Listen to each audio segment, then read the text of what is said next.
So as I told you, now we are in the building where my laboratory is, and I will bring you in my lab, and I will introduce a few people that work with me, part of my group. And I thought that maybe some of the questions can be answered by them, so you can have more information from more people. So let's go and see what happened. Just let me change the camera. Okay, so this is a very historical building in the downtown of Siena where our lab is.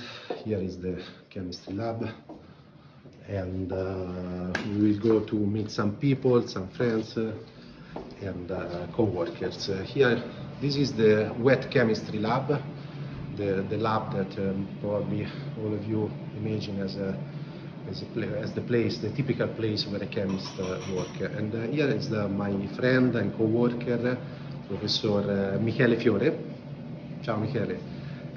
Professor Michele Fiore actually is a professor from Lyon University in France, and he is spending a few months in my lab because we have a project together, and he is in sabbatical year, so he came to visit me. And I thought that with Michele we can talk about how a scientist stays up to date with the literature, with the news, novelties in his field. If you want to say some words, Michele. Okay. Well, the best is to keep going with the composing articles, books, and reports for the people we work with. It's not easy always because we have the work on the bench, the work on the hood, teaching, and we reduce our time. However, the best is to plan to read 3-4 articles per day. At least one for students that works on the lab, and for us that share more time in the office, at least 2 per day. It's very, very important.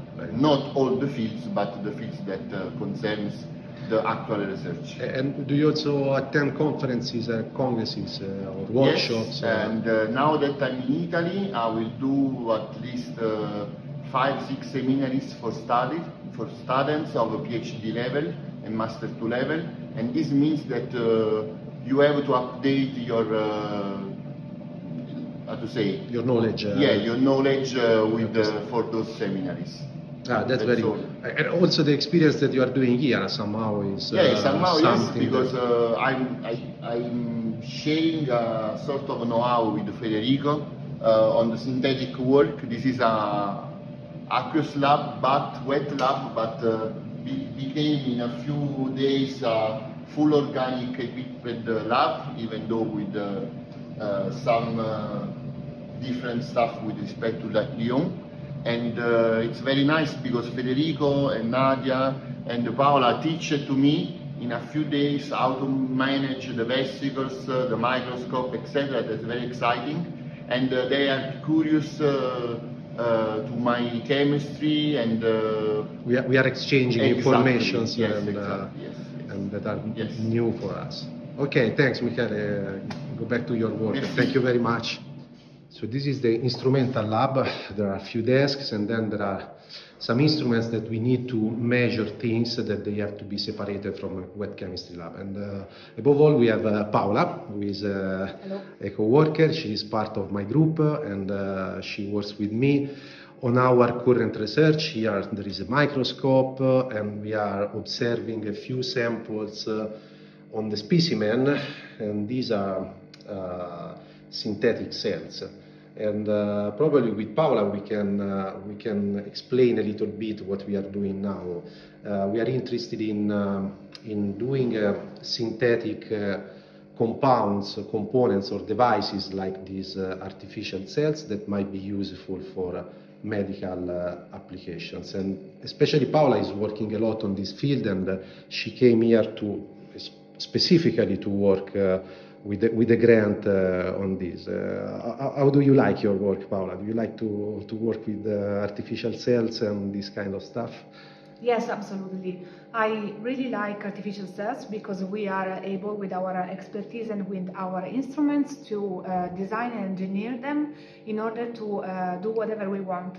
From going from medical application to the vaccine field, up to wastewater treatment, which we are currently involved with, also industries like Aquedotto del Fiora. Ah, very cool. That's really a forefront research all over the world, and actually we are collaborating with a lot of people in Europe, but even in United States. In fact, Paola is going to leave in a few days to spend a couple of months at Brandeis University in Boston. Are you excited, Paola, to leave for US? Yes, I am really excited. This is also the part of the job I like the most because thanks to collaboration with foreign university and scientists from all over the world, we are able to put together our knowledge and our expertise to build even more ambitious project. Very good. So good luck, Paola, for your trip, and bye-bye. Bye. By the way, this is the most important instrument in a chemistry lab, always with us.